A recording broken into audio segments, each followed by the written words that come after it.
the Entrepreneurial Family Man podcast. The Irishmen are taking over. Assured by Gard that it be only the McCluskeys and the McGreevies.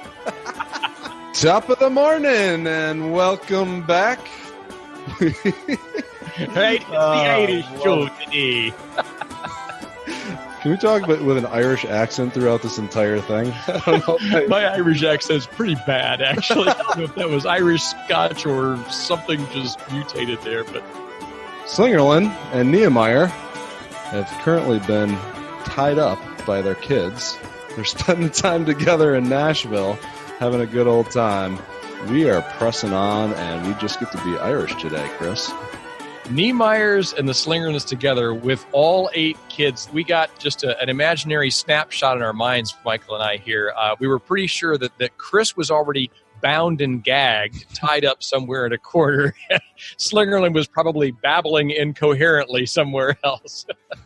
They're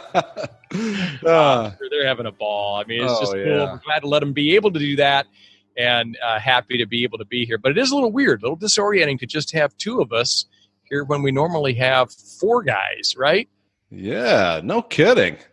But hey, I like new adventures, and we just like to keep rolling forward because, in case you don't know, we're just guys that are crazy about our wives, we love our kids, and we want to crush it in business. Yeah, baby. Yeah, and I'm excited about today's topic because we are talking about words for the year. A lot of people are talking about this. Oh, I got a word for the year. What's your word for 2019? What was your word for 2018? And I'm seeing this a lot more often that people have chosen a word to guide them for the year. So what is this whole thing about? Why have a word? What's the point? Yeah, I agree. I think I'm seeing this more frequently now than what I recall. I have chosen words for years, not every year, but often throughout years. In the last 4 years now, I've had a word for each year. People are spending time reflecting and anticipating, looking forward to the year that's ahead, and thinking it through and distilling it down maybe to something that is poetic approach to the year, almost like a haiku or something that allows you to very quickly sum up, what is it I'm primarily wanting to focus on? Well, this would be it in a word. Yeah, I think it's an exciting trend, whether it's old or new. I like it. Yeah, me too. It's been super helpful for me. I thought that I came up with the idea in my family about 5 years ago. This started happening in our family where we choose a word that kind of guides us for the upcoming year. My lovely wife, Lydia, quickly reminded me, that wasn't your idea. That was me. What are you talking about? I took that with me. I don't know where she got it from, but we love doing this, and we do it every year now. We cut off the bottom of the Christmas tree. Each one of those little pieces of the Christmas tree ends up being a circular disc. And we have a little ceremony before the year starts. This is after Christmas, right on New Year's Eve, where each one of our kids and each one of us gets a word, and we write that on that little disc in Sharpie, and we put it somewhere where we're going to see it regularly. So it's a big part of what guides us and what keeps us on track for the coming year, and it's really a fun thing to do with our kids. I think anything like that is a very good practice for us because mentally it calls our mind to focus on something that can mean any number of different things. I mean, words have lots of different meanings, and so sometimes when you choose to focus on a word, it has a meaning, and that meaning expands or morphs throughout the year. The Lord takes you deeper into it or blows it out larger for you or whatever works for you. But I'm reflecting back on the retreats that we do for the Professional Christian Coaching Institute. One of the things that the woman who is in charge of our prayer team does, a wonderful gal named Diane Dotson, is that she has every single participant, when they show up at the retreat, reach their hand into a basket and they pull out a word. And they pull out 2. One of they're different colored kinds of things, but one is a word for self and one is a word about God. And that kind of an exercise that trains the mind to think deeply upon one primary concept is just it's a great spiritual exercise. So I think there's variations on this theme of choosing words. I know for myself, I have a single word that I focus on that's a part of my definition of self. And I just meditate upon that. It's a grounding point for me. Any way that we would choose a word and begin to really camp out on it and bring it before God and bring it into our meditation and reflection time, our journaling time, I think it has tremendous potential to change us, to grow us. Yeah, no kidding. And it's funny. Sometimes when you think you're getting a word, it can mean something totally different. I know last year my word was abundance. Now, I thought this abundance was going to land in the form of large pots of gold on my front porch, keeping with the Irish theme. That didn't happen for you. It didn't happen for me at all. Yeah, so it's funny because I did have a very abundant 2018. I did. It was abundant with learning and growing, deepening of relationships with the people around me, and a more of an abundant relationship with God too. It's funny how sometimes you can put a word out there and you think it's going to mean one thing for you. You're almost prescribing it into your life in a way when it comes back as something completely different. It still compelled me to focus on that word as the year unfolded. And when I did have that understanding late in the year, what abundance really meant in my life, it was really powerful and affirming and helpful. I'm glad that you put that one out there, Michael, because I've actually gotten to journey with you through this year. And I know that you're not just paying that lip service that, hey, it didn't turn out financially for me, so I'm going to rewrite my definition of what abundance meant. I have seen you embrace that God works on a much bigger concept of what abundance means than some of the measures we usually put to them. And so I know that you really mean what you just said there. You are a far richer man. You have experienced tremendous abundance just from this past year because you were so open to receiving whatever it was that God meant by abundance. And I also know that on the back end of it, you've got some pretty serious financial abundance coming your way as well. It's not that God doesn't speak our language. It's just that we don't understand him oftentimes. Yeah, that is so true. Chris, what are some words that you've chosen over the last few years that really resonated with you, really were a guide and encouragement to you? Years ago, when I was coming out of what we call the dark years of the worst of my illness, when I was basically a ghost in my home here with my family, teetering on the brink of death on a pretty much a regular basis there for about 18 months or so, there was a year when the word was simply restore.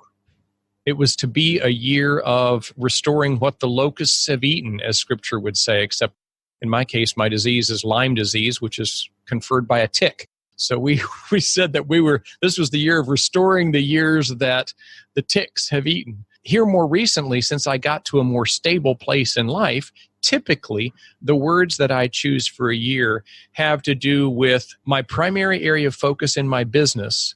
And then secondarily, because the business is what facilitates, not just financially, but schedule-wise, time-wise, pressure-wise, possibilities-wise, everything else that goes on in the family. I'm just going to take us back a couple of years here, Michael. 2016, organize was the word for the year. Now, that doesn't mean I wasn't organized up until then. But of all the different things that I came to believe were important to focus on in that particular year, the business had grown to the place that it was far bigger than what I could handle effectively myself. And I was bottlenecking a lot of things. And I realized, okay, I got a lot of key people in here, a lot of good technology systems and all, but it's not very organized. I need to get this thing running like a well-oiled machine. So I better bring some order and organization to it.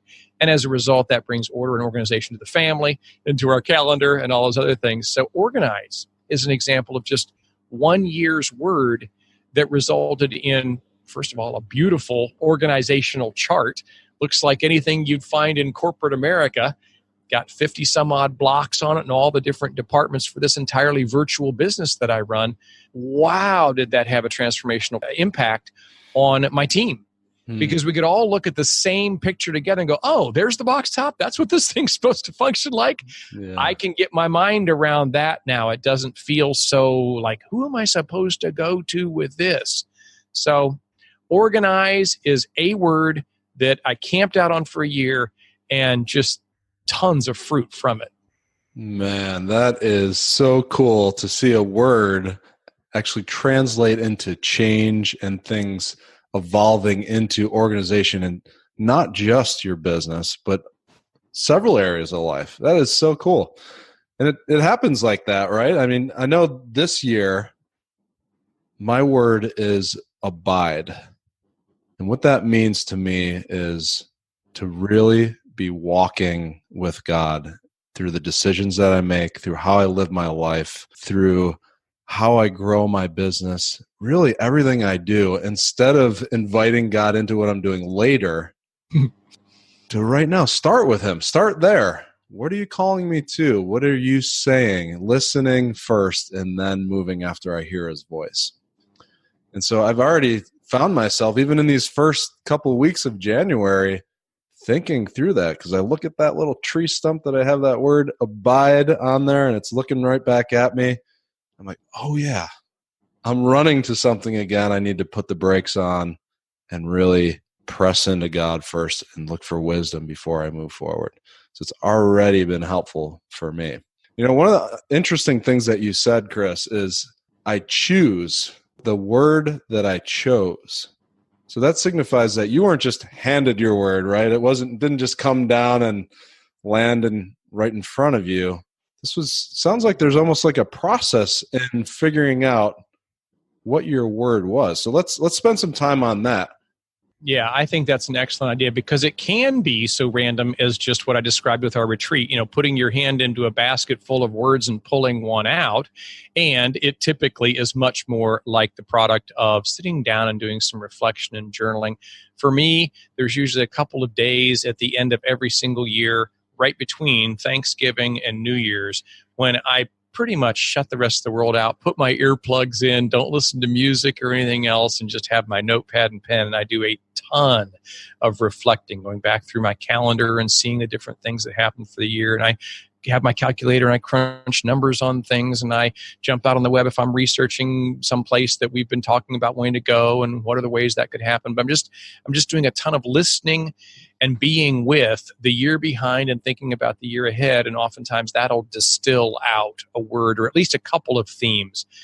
But, another variant on that is sometimes people will say, you know what, I was praying and I just got this word from God. It was like it dropped into my head. I don't think I thought it up. I didn't choose it. There it was. And the choice was simply mine to accept it or not, or to receive it or not. So I'm not sure there's one size fits all approach to it. At least a conscious desire for it, a seeing of the value of it, and an active seeking of such a thing. What about you? I mean, anything more that helps you settle upon these words that wind up on the little tree stumps there? Yeah, sometimes it's what I want for this coming year. That's when I got hoodwinked and ended up with something different than I thought I wanted. Oftentimes it's like this little whisper in the back of my mind of, I really need to focus on this thing. I really need to turn my eyes toward this specific thing. When I hear this little whisper over and over again, over an extended period of time, I start to think, okay, God is telling me something.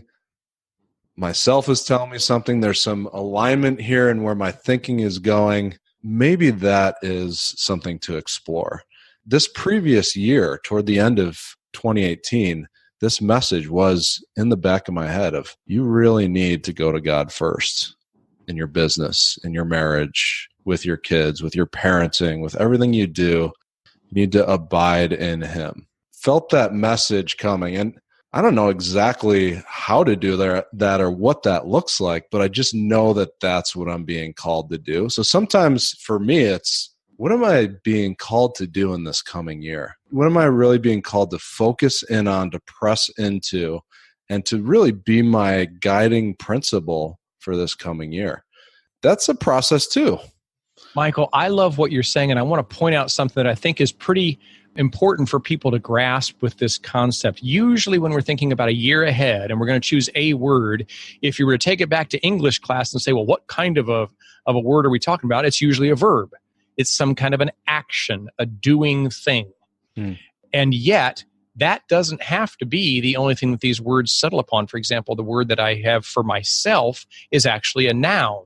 A thing that I reflect on and look at the various qualities of that thing as they reflect myself. And I seek to inhabit those characteristics more. But in your case, you chose a verb, or you feel you were given a verb, abide. And yet, if you think about it, abiding is not a normal action verb. It's like, okay, God, I'm gonna abide with you. Abide. That's not even like, is that Old English? We don't talk about come and abide with me now. Oh, It's man. like a poem or something. And yet, okay, so God, I'm here. I'm gonna abide. So what do? And he goes, I wish it was. you just chill, son. You just be here with me. I'm gonna cuddle you up and love on you a bit, or I'm gonna let you just kind of absorb my quiet or whatever. But I love that. He's quieting you. Then come away with me. I can't tell you how frustrating that is, because, man, if I could just clench my muscles and go after it and it was a clear action, I'd be like, yes. Right, okay, I know exactly what I'm supposed to do. Yeah. It's incredibly uncomfortable. I will make a prediction. Because I know you're very open to the ever-expanding understanding of the importance of this word. Since this is your word for this year, I would bet dollars to donuts that word for you in terms of your role as father will come to mean a lot more for you when you're with the kids. And that word comes to mind, and your experience of not just abiding with our big God daddy, but your kids abiding with you. Maybe we're reading a story. Maybe we're going on a walk. Maybe we're helping mommy in the kitchen or something. Or maybe we're just being together, just cuddling. But I bet you that word is going to expand between you and Lydia. For the two of you just abiding. That's a fascinating word. But I predict very good and exciting things for you as a fruit of it. Oh, man. I believe that, and I receive that. So thank you for speaking that into me. As Jamie would say, right? I receive it. Yeah. I know Jamie's word is integrity. That's something that he wants to focus on is living out the way that he feels called to live from a health perspective, too, to let his actions reflect the level that he wants to live at. I mentioned 2016 was organized. Just quickly, I'll run through the next subsequent years. 2017, the word was systematize. And systematize at first sounded to me so much like organize. It was like, what am I just using a synonym and, kind of telling myself I changed the word? No. Getting systems built between those departments in the company that was now organized. Now we get systemized. Our interdepartmental communications improved dramatically. Again, this is a virtual company. So really complex and hard things, and some of the CRM that we had to use, the various technologies that we use to facilitate that. We moved from organization to systemization to, in 2018, this year we just wrapped up, the word was simplify. So simplification. Once you've got these organization and systemization kinds of things, they oftentimes kind of need to have the fat trimmed a bit. They were needlessly complex. We were trying to clarify what the role would be, and we kind of went overboard. And we're like, you know what? We don't need that much. Let's just streamline this. So simplification.